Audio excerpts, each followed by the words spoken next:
चलो बच्चों, इंटीग्रेशन की एक और बड़ी ज़बरदस्त एप्लीकेशन अभी देखने वाले हैं। और बहुत सारी एप्लीकेशंस हम ऑलरेडी देख चुके हैं। We have talked about how the particles move, how do we calculate area under the curve, this that, बहुत कुछ देख चुके हैं। अब थोड़ी बढ़िया सी खतरनाक सी एक एप्लीकेशन देखने वाले हैं। थोड़ी टफ है, चलो ठीक है, let me not demotivate you, लेकिन इंटरेस्टिंग है और बहुत काम की है। और हम बेसिकली देखने वाले हैं कि अगर कोई ऑब्जेक्ट है, फिजिक्स में आपने देखा होगा कि बहुत सारे ऑब्जेक्ट्स ऐसे हैं जो स्ट्रेट लाइन में चलते हैं। इनफैक्ट बहुत सारे नहीं बोलना चाहिए, कुछ ही ऑब्जेक्ट्स हैं जो स्ट्रेट लाइन में चलते हैं। और let's say that there is an ant moving along the boundary of a room, so that will be kind of a straight line. But ज्यादातर ऑब्जेक्ट्स अगर आप देखोगे नेचर में तो they move along curves. Planets moving around sun अगर आप देखोगे तो they move in elliptical orbits, ellipse is a curve. Similarly अगर और देखते हो, let's say if you see birds moving around, so birds भी ऐसा स्ट्रेट लाइन में नहीं जाती हैं, they are free creatures, they can move around curves. Trains अगर आप देखोगे तो ट्रेन्स के ट्रैक भी एकदम स्ट्रेट नहीं होते हैं, वो भी कई जगहों पे कर्व करते हैं एंड सो ऑन। तो देयरफॉर बहुत सारी ऐसी सिचुएशंस होती हैं जहां पे कोई ऑब्जेक्ट कर्व के अलोंग मूव कर रहा होता है। नाउ नोट वेरी केयरफुली कि अगर मान लो सपोज कोई ऑब्जेक्ट कर्व के अलोंग मूव कर रहा है, लेट अस से कोई ऑब्जेक्ट ऐसे जा रहा है। अब अगर ये एक इनिशियल पॉइंट से फाइनल पॉइंट तक जाता है तो नोट केयरफुली कि अगर आपको इसका डिस्प्लेसमेंट निकालना है, ये बहुत आसान है। Displacement is simply the straight line joining the initial and final point. Very easy, कुछ भी नहीं है डिस्प्लेसमेंट निकालने में। लेकिन अगर आपको इसका डिस्टेंस ट्रैवल निकालना है तो ये थोड़ा आसान नहीं होता इतना। एक सुनने में तो देखो, सुनने में लगता है कि डिस्टेंस ट्रैवल, आपने 8th 9th में सुना होगा कि डिस्टेंस ट्रैवल जो होता है वो स्केलर होता है, डिस्प्लेसमेंट वेक्टर होता है। तो फील तो आती है generally that displacement should be more difficult to calculate, but ऐसा नहीं है। आप ये देखो कि ये जो मैंने आपके सामने ही जो फिगर बना रखी है रेड कलर से, इसमें अगर मान लो मैं आपको बोलता हूं कि ये स्ट्रेट लाइन की लेंथ निकालो, very easy, you will just pick up a scale लेके इसके अलॉन्ग रखोगे, 1 सेकंड में आपको इसकी लेंथ मिल जाएगी। लेकिन अगर आपको इस कर्व की लेंथ निकालनी है, कोई पार्टिकल अगर ऐसे जा रहा है और उसका डिस्टेंस ट्रैवल निकालना है, तो ये बिल्कुल भी आसान नहीं है। इसको निकालने के प्रॉपर तरीके होते हैं, इंटीग्रेट करना पड़ता है कई बार, और वो हम देखने वाले हैं कि ये कैसे करेंगे। तो हमारा देखो, this being a physics class, हमारा टारगेट बेसिकली है, हमें लेंथ ऑफ कर्व से सिर्फ इतना मतलब है that if a particle is moving along a curved path, then the distance travelled by the particle is simply equal to length of curve. तो हमें डिस्टेंस ट्रैवल से मतलब है, और डिस्टेंस ट्रैवल निकालने के लिए हम ये सीखेंगे कि कर्व्स की लेंथ कैसे निकाली जाती है। और ये अगेन थोड़ा सा एडवांस लेवल की चीज है, उतना आसान नहीं होगा जितना एरिया वेरिया जैसी चीजें थी वो ज्यादा आसान थी, बट फिर भी ऐसा भी कुछ नहीं। अगर अच्छे से पढ़ेंगे, अच्छे से पढ़ाऊंगा और आप भी अच्छे से पढ़ोगे तो टफ तो देखो कुछ भी नहीं होता। इतने दिनों में आप तो ये समझ गए होगे कि हमने एक टाइम था, आज से मे भी साल भर पहले, जब सुना होगा आपने कि डिफरेंशिएशन, इंटीग्रेशन बड़ी बड़ी चीजें होती हैं, ऐसा होता है वैसा होता है, but you can easily see that they were all sand Castle's. आराम से अपन गिराते हुए आगे बढ़ गए। और अब अगर आप इस स्टेज तक पहुंच गए हो तो इस लेवल तक पहुंचने वाले खिलाड़ी कमजोर नहीं होते, स्ट्रॉन्ग खिलाड़ी हो आप। और आपको अभी मैं दिखाता हूं कि लेंथ ऑफ कर्व भी कैसे निकालेंगे। देखो बहुत आसान है। मेथड्स इंटीग्रेशन के वही होते हैं जो हमने शुरू से देखे थे। जैसे अगर मान लो मैं आपको एक ऐसे कर्व बना के दिखाता हूं, ये मान लो ब्लू कलर का जो है, ये तो मान लो आपका एक कर्व है। अब आपको अगर मान लो इस कर्व की लेंथ चाहिए, मान लो लेट अस से कि यहां से लेके यहां तक अगर आपको लेंथ चाहिए, तो अब ऑब्वियसली पाइथागोरस थ्योरम तो लगा नहीं सकते, बिकॉज अगर स्ट्रेट लाइन होती तो हम पाइथागोरस थ्योरम लगा लेते और a square plus B square का रूट करके आपको ये ट्राइंगल की डायगोनल मिल जाती।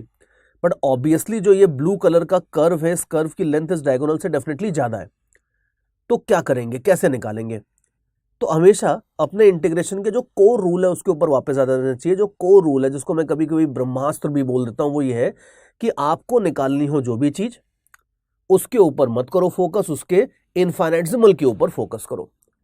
एरिया निकालना होता तो डीए निकालो, लेंथ निकालना होगा तो डीएल निकाल लो, वॉल्यूम निकालना होगा तो डीवी निकालो। अब यहां पे अगर आपको कर्व की लेंथ चाहिए तो एक डिस्टेंस एक्स के ऊपर डीएक्स थिकनेस की एक स्लाइस लो, वो स्लाइस होगी थिन, और थिन स्लाइस के अंदर कर्व की जितनी पार्ट फंस जाएगा, जितना पार्ट कर्व का फंस जाएगा, उसकी जो लेंथ होगी, ये जिसको मैं रेड कलर से भी मार्क कर रहा हूं, उस लेंथ को ऑब्वियसली आप डीएल बोल दोगे, because obviously if length of the curve is L, then length of the small part of the curve will be denoted by dl. तो ये जो लेंथ हमने यहां पे मार्क करी है, अगर आप ये लेंथ किसी तरीके से निकाल लो तो सिंपल बात है, इसको इंटीग्रेट कर दोगे, इंटीग्रेट करके आपको टोटल लेंथ ऑफ कर्व मिल जाएगी। तो सोच के देखो, this is the beauty of physics that everything is straight forward in the sense कि अगर आप एक बार बेसिक कंसेप्ट पकड़ लो तो सब कुछ वैसे ही होता है। तो डीएल निकालने के लिए भी हमने यही किया है कि एक डिस्टेंस x के ऊपर dx थिकनेस की स्लाइस ली। अब ये dx इतना बड़ा नहीं होता, ये तो मैंने आपको दिखाने के लिए इतना बड़ा dx बना दिया है, लेकिन dx is actually very thin. तो अगर एक पतली सी स्लाइस लेते हो तो स्लाइस के अंदर जो थोड़ा सा कर्व की लेंथ फंस जाती है, ट्रैप हो जाती है, उसको हम बोलेंगे dl। और dl निकालने के बाद तो किस्सा आपको पता ही है कि इंटीग्रेट करके टोटल लेंथ आ जाएगी। अब देखो स्लाइस लेने का फायदा क्या होता है वो भी देखो। हमें पता है कि जो पूरा ओवरऑल कर्व है वो स्ट्रेट लाइन नहीं है, that's why we call it a curve. तो पूरे ओवरऑल ब्लू कर्व के लिए हम पाइथागोरस थ्योरम नहीं लगा सकते इस पूरी चीज के लिए। स्लाइस लेने का फायदा यही है that slice is very small.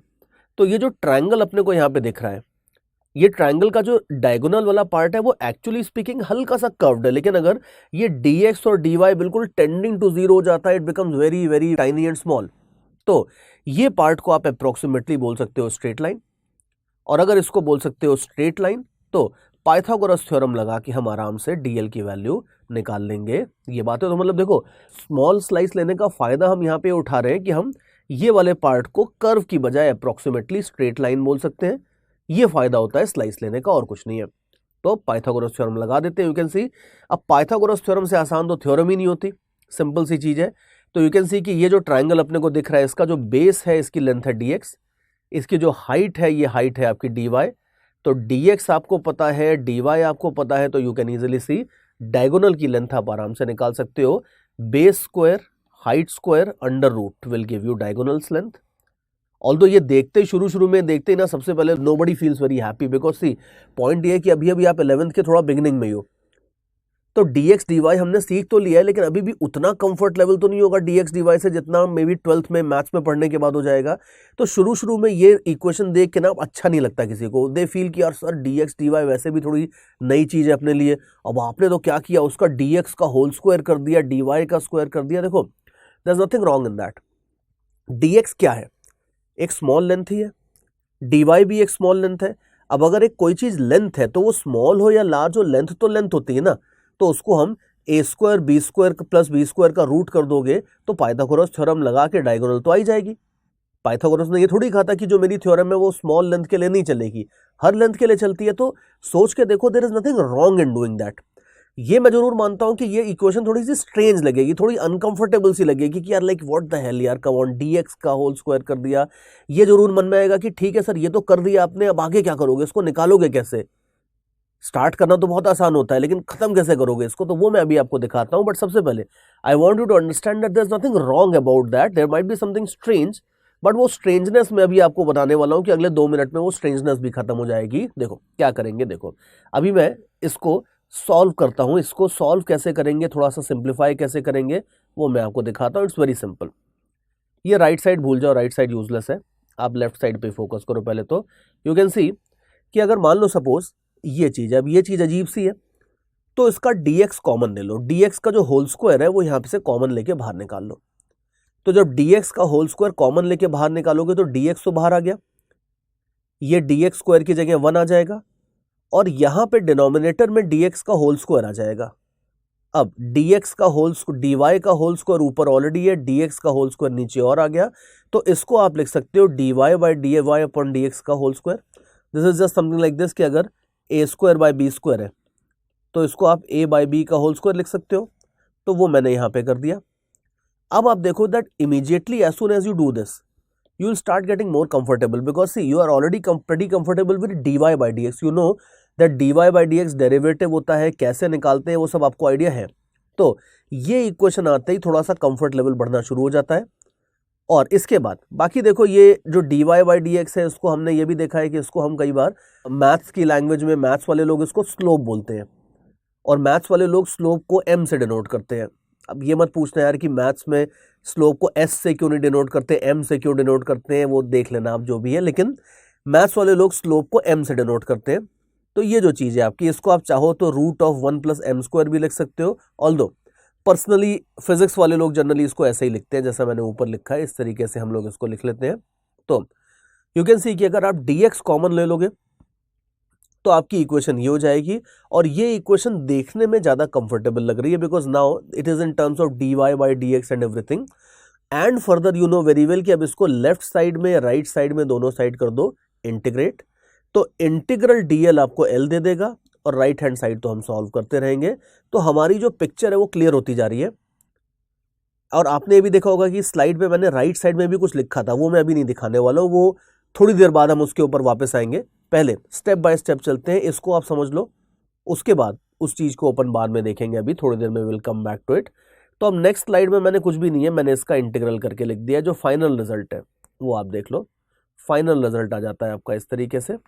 कुछ भी नहीं किया है, वो जो हमारी इक्वेशन थी 1 plus dy by D X whole square under root dx बाद में लिख लो इंटीग्रल, ये कर दोगे तो आपके पास कर्व की लेंथ आ जाएगी। तो अब ये चाहे तो फॉर्मूला बना के याद कर लो, कोई प्रॉब्लम नहीं है, वैसे तो स्टैंडर्ड फॉर्मूला रहता है, याद करना है तो आप याद कर लो, या बेसिक से शुरू कर दो। वो dx जो स्लाइस लेने वाला काम था वो स्लाइस लेके वहां से शुरू कर दो, वो भी चलेगा।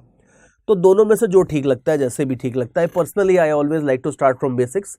कितने फॉर्मूले याद करेंगे, कहाँ कहाँ फॉर्मूले याद करते रहेंगे, बाकी बेसिक से अगर आप लिखना चाहो तो भी चलेगा।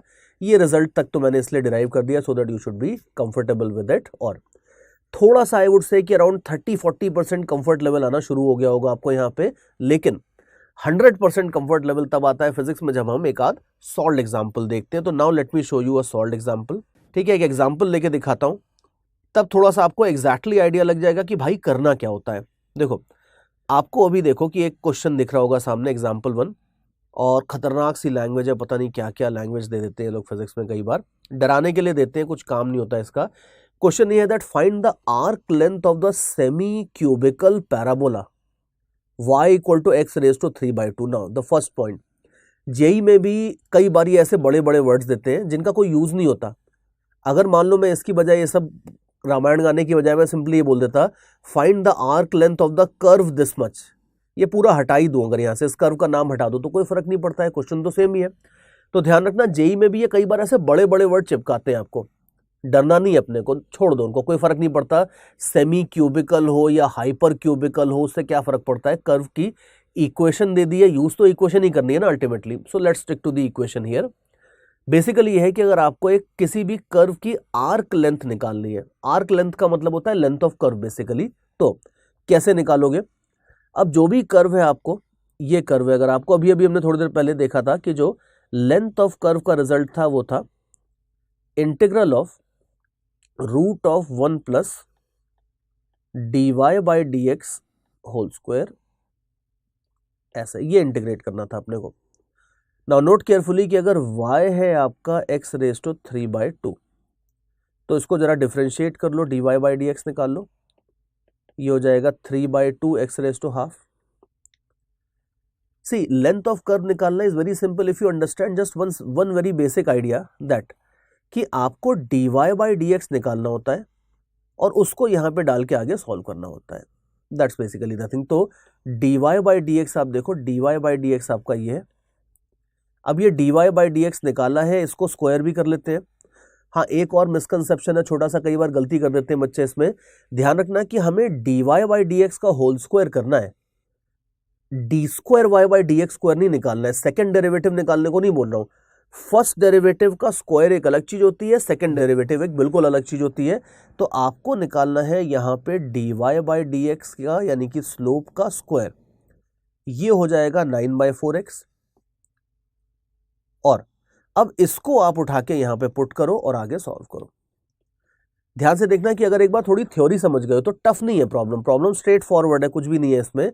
तो बस ये dy बाई डी एक्स का होल स्क्वायर है, इसको यहां पे पुट करके सॉल्व कर लेते हैं। अब देखो, तो ये हो जाएगा आपका 1 plus 9x/4 raise to half under root, ये इंटीग्रल है आपका। और ये इंटीग्रल आप देख लो, ये इंटीग्रल तो हम आराम से सॉल्व कर सकते हैं, ज़्यादा कुछ नहीं है। Let me make it bigger. So 4 को बाहर निकाल लो, जो भी करना है, means you know how to solve integral, so I will not trouble you with all those things here. तो ये चीज़ अपने को इंटीग्रेट करनी है और इसको हम इंटीग्रेट कर लेंगे। इनफैक्ट और देख लो, मैं हमेशा ये आंसर जनरली नीचे लिख ही देता हूँ। So those of you who wish to integrate this on your own, आपके लिए मैंने गाइडिंग प्रिंसिपल आंसर नीचे लिखा हुआ है, आप चाहो तो खुद इंटीग्रेट करके आंसर मैच करके चेक कर सकते हो, no problem at all. Although पहला क्वेश्चन है तो यार कम से कम थोड़ा सपोर्ट तो करना चाहिए। तो मैं सॉल्व करके आंसर निकाल देता हूं। देखो, अब इसके बाद के स्टेप्स में मैं कोई कंसेप्ट नहीं बताने वाला हूं, इसके बाद सिर्फ मैं इंटीग्रेशन सॉल्व करूंगा। तो जो लेंथ ऑफ कर्व है ये हो जाता है half. Now X raise to half का इंटीग्रल हो जाता है X raise to 3/2 divided by 3/2। और हमें पता है कि अगर x का कोएफिशिएंट 9 है यहाँ पे, तो हमें इसको 9 से डिवाइड भी करना पड़ेगा। तो ये सब करोगे तो ये हो जाएगा 1/27 इंटू 9x+4 रेज टू 3/2। ठीक है, ये हो जाएगा। और ये इंटीग्रल कहाँ से कहाँ तक जा रहा है वो जरा क्वेश्चन में देख लेते हैं एक बार। ऊपर लिखा हुआ है कि हमें x = 0 से 5 के बीच में लेंथ ऑफ कर्व निकालनी है। तो x की वैल्यू 0 से 5 डाल दो, बस कुछ भी नहीं है। अब इसके बाद लिमिट्स डाल के सॉल्व कर लेंगे। तो 1/27, नाउ 5 डाल दोगे तो 45 + 4 दैट इज 49 रेज टू 3/2। 0 डाल दोगे तो ये हो जाएगा 4 रेज टू 3/2। तो बढ़िया मक्खन कैलकुलेशन है, बिल्कुल रूट सब खत्म हो जाएगा। You can see 49 under root is 7, तो ये हो जाएगा 7³ माइनस 2³। ये आपका लेंथ ऑफ कर्व आ जाएगा। बाकी 7³ 2³ की वैल्यू निकाल के आप चेक करते रहना, वो कोई प्रॉब्लम नहीं है। पॉइंट हियर इज दिस कि हमारा आंसर मैच हो गया है, and matching the answer is always a very pleasurable activity. और आंसर मैच होता है तो कॉन्फिडेंस आता है कि हाँ यार सब सही किया है and everything. And now you can easily सी कि आपके पास एक बहुत पावरफुल टूल मिल गया है। कोई भी पार्टिकल किसी भी कर्व के अलोंग जा रहा हो, आपको लेंथ ऑफ कर्व निकालना आता है। और उसकी there are immense important practical applications की। मान लो आप एविएशन इंडस्ट्री में यू आर एन इंजीनियर। अब आपको पता है कि दिल्ली से न्यूयॉर्क जाने वाली फ्लाइट का ये कर्व पाथ है। ऐसा नहीं कि दिल्ली से न्यूयॉर्क जाने वाली फ्लाइट जो है बिल्कुल स्ट्रेट लाइन में जाएगी, बीच में हो सकता है कि उसको लेटर से कि अफगानिस्तान के ऊपर से जाना पड़े, तो there might be a war going on there, तो हो सकता है कि उसको मिसाइल से बचाने के लिए उसको थोड़ा डाइवर्ट करें। तो ओवरऑल जो एयर रूट्स होते हैं, ऐसा नहीं है कि बस एक पॉइंट से दूसरे पॉइंट तक स्ट्रेट लाइन खींच देते हैं, ऐसा नहीं है। बहुत सारे बीच में पॉइंट्स होते हैं, बहुत सारी चीज़ें होती हैं जिनको कंसिडर करना होता है। तो most of the air routes are generally a little bit curved. तो अगर आपको उसमें ये कैलकुलेट करना है कि भाई फ्यूल कितना लगेगा, बड़ी बेसिक चीज़ है, एविएशन फ्यूल इज कॉस्टली। तो एज एन इंजीनियर अगर आपको फ्यूल एस्टिमेट करना है तो आपके पास माइलेज है। अगर आपको ये पता चल जाए कि जिस कर्व पाथ के अलोंग आपका प्लेन जाने वाला है उस कर्व पाथ की लेंथ कितनी है, तो आप आराम से माइलेज और ये का यूज करके इसमें फ्यूल का कॉस्ट, टाइम टेकन कितना होगा, जो चाहिए वो सारी चीजें आप यहां से निकाल सकते हो। तो ये जो लेंथ कैलकुलेट करने की बात होती है, length of curve, this is of immense practical importance. Anyway railway tracks आपको बिछाने हैं मान लो।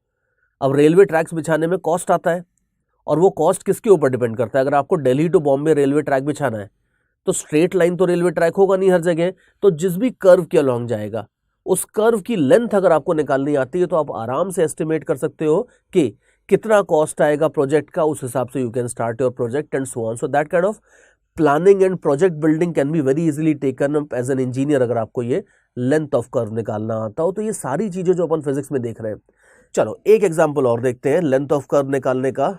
और देखो, let's read the question together. अब की बात थोड़ी सी लैंग्वेज भी डेंजरस थी है। You can C arc length of the curve निकालना है अपने को। कर्व की इक्वेशन पता नहीं क्या अजीब सी दी है, y = ln sec x, ये इक्वेशन दी है, लेकिन हमें कोई फर्क नहीं पड़ता। अब देखो, बिकॉज अगर हमारे कंसेप्ट क्लियर है तो ये कुछ भी अजीब सी इक्वेशन दे दे। कई बार अजीब सी इक्वेशन इसलिए देते हैं कि वो डिफरेंशिएट करके सॉल्व करके आसान हो जाती है। जैसे यहाँ पे भी अब देखना, ये अभी देखना यही होगा, कुछ तो भी कर्व दिया है y as a function of x, और आपको एक सर्टेन रेंज में इस कर्व की लेंथ निकालनी है, पार्टिकल का डिस्टेंस ट्रेवल निकालना है। तो क्या करेंगे देखते हैं। अब क्या करेंगे वो तो हमें पता ही है। हमें पता है कि लेंथ ऑफ कर्व हो जाता है 1 + dy/dx whole square under root. तो कुछ भी हो, देखो लेंथ ऑफ कर्व निकालने में सबसे पहला स्टेप तो आपका होता है कि आपको dy/dx तो निकालना होता है। तो अब अगर आपको dy/dx ऑफ y निकालना है तो अब आप देख लो कि dy/dx कितना हो जाएगा, log ऑफ sec x, ये चीज है।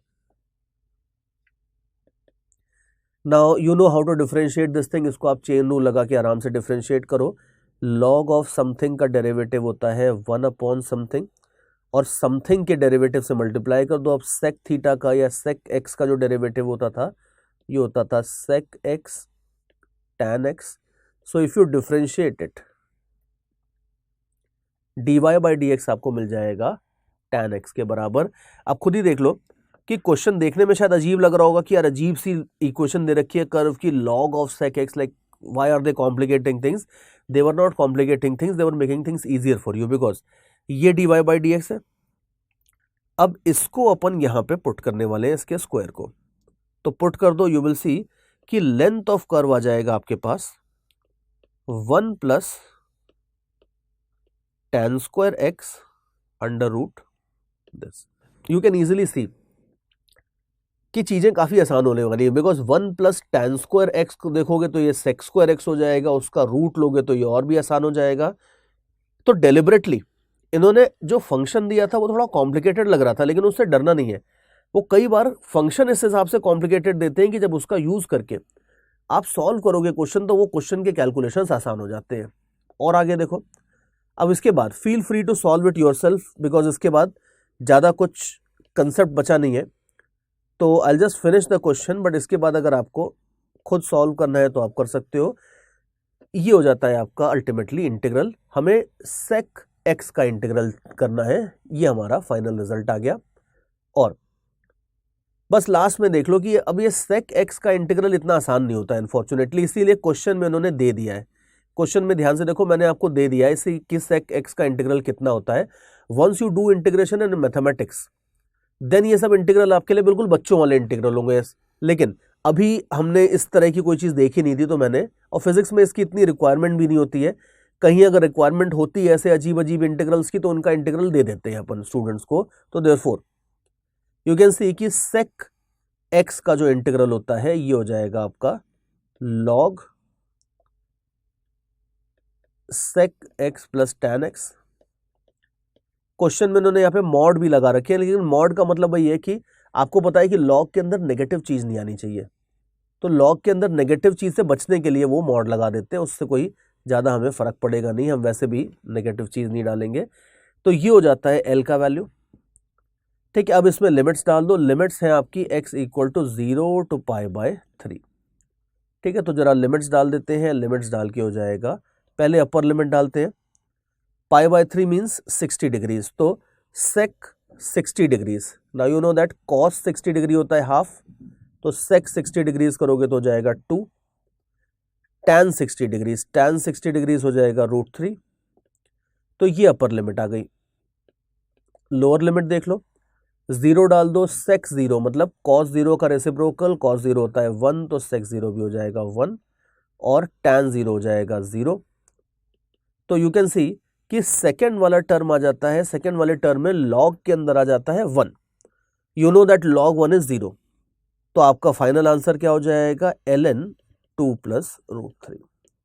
ये आपका फाइनल आंसर हो जाएगा। और for those of you who were doing the integral on your own, मैंने आंसर्स जनरली लिख देता हूँ यहाँ पे, सो दैट जो लोग खुद से कर रहे हैं वो अपना आंसर सीधे वेरीफाई कर लें। तो ये आंसर है आपका, ये आप मैच भी कर रहा है अपना, so that's how the things work out. And remember the importance of length of curve in physics is immense, because length of curve represents the distance travelled by particle. In most of the cases in real life physics हमें displacement से कम मतलब होता है, हमें actual distance travel से ज़्यादा मतलब होता है, बिकॉज टाइम टेकन है, पेट्रोल कंजम्पशन है, बहुत सारी चीज़ें हैं, वियर एंड टेयर है, वो सब जनरली एक्चुअल डिस्टेंस ट्रैवल के ऊपर ज़्यादा डिपेंड करता है। So therefore length of curve distance travel निकालने के हिसाब से हम सीख रहे हैं यहाँ पे। और एक छोटा सा एग्जाम्पल और है, ठीक है, चाहो तो वीडियो को थोड़ा सा पॉज करके आप इस एग्जाम्पल को देख सकते हो। अब इसमें थोड़ी सी हल्की सी आई विल नॉट से कि ट्विस्ट है कोई ऐसी बहुत बड़ी, लेकिन आप याद करो जब मैंने लेंथ ऑफ कर्व शुरू किया था तो मैंने बताया था कि स्क्रीन के राइट साइड में कुछ है, वो अभी नहीं देखेंगे, बाद में देखेंगे, ये उस चीज़ से रिलेटेड है और कुछ नहीं है। तो आप चाहो तो वीडियो पॉज करके थोड़ा बहुत देख लो, क्वेश्चन को सॉल्व करने की कोशिश कर लो, and once you realise that there is something interesting then you can maybe come back to it. See देखो, इसमें इंटरेस्टिंग बस इतनी सी बात है कि इसमें इन्होंने आपको y as a function of x नहीं दिया है, y as a function of x आपको नहीं दिया है, उल्टे x as a function of y आपको दिया है, उल्टा दिया है, मतलब x और y के रोल्स उल्टे हो गए एक तरह से। तो अब आप देखो कि अगर आप लेंथ ऑफ कर्व का जो नॉर्मल फॉर्मूला था वो यूज करते हैं,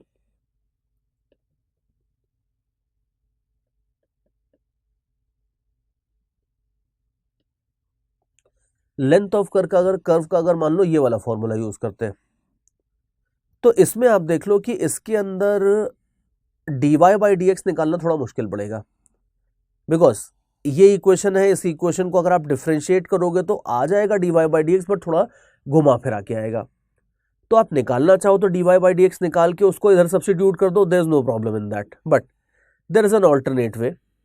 ऑल्टरनेट वे तो क्या ही बोलूंगा, मतलब भाई नॉर्मल सी चीज है कि अल्टीमेटली लेंथ ऑफ कर्व का जो बेसिक फॉर्मूला था, जरा उसके ऊपर आओ एक सेकंड के लिए। तो जो कोर फॉर्मूला था वो था आपका dx square dy square under root, ये तो बेसिक रिजल्ट तो सबसे पहला ये था। अब वो जो राइट साइड मैंने उस समय सॉल्व किया था, जो मैंने उस समय आपको दिखाया नहीं था, उसमें मैंने कुछ भी नहीं किया था, उसमें बस इतना किया था कि अगर कभी कभी आपको रिक्वायरमेंट है और कभी कभी आप चाहो तो ऊपर वाली इक्वेशन में से dx की बजाय dy कॉमन ले लो। तो अगर dy कॉमन ले लोगे तो ये हो जाएगा आपका 1 plus dx upon dy whole square. ये करने का फायदा थोड़ा सा ये रहता है, इस तरह के क्वेश्चंस में फायदा रहता है कि ये चीज कर लोगे तो आपका dx बाई डी वाई थोड़ा आराम से निकल आएगा। अब इस क्वेश्चन में आप देख लो कि अगर ये इक्वेशन है तो dx बाई डी वाई इसमें आप आराम से निकाल सकते हो, बिकॉज अगर इसको आपको dx बाई डी वाई को डिफ्रेंशिएट करके निकालना है, it's kind of quite easy, because solve करोगे तो ये हो जाएगा 3/2 y माइनस 1 रेज टू 1/2, ये हो जाएगा आपका y minus 1 raise to half, ये हो जाएगा dx by D Y. So you can easily see that there is nothing great in what we are doing, it's just mathematical jugglery. इधर की चीज उधर कर देते हैं, उधर की चीज इधर कर देते हैं, अपनी कन्वीनियंस के हिसाब से इक्वेशंस को ट्विस्ट कर देते हैं, यही मैथमेटिक्स है और क्या है। तो यू कैन सी कि अगर आप ये dx बाई डी वाई जो है इसको आप पुट कर दो इसके स्क्वायर को निकाल के, तो dx बाई डी वाई का अगर होल स्क्वायर करोगे तो ये हो जाता है y माइनस 1। अब आप देख लो कि जो हमारी लेफ्ट साइड में, अभी मैं वापस आ रहा हूं, लेफ्ट साइड में जो इक्वेशन थी इसमें था बाहर dy था, dx बाई डी वाई जो है ये हो जाता है y माइनस 1, और इसको कर दो कट तो ये हो जाएगा आपका रूट y डी वाई, ये हो जाता है आपका लेंथ। dx लिख दिया है मैंने, इसको सही कर देता हूं dy।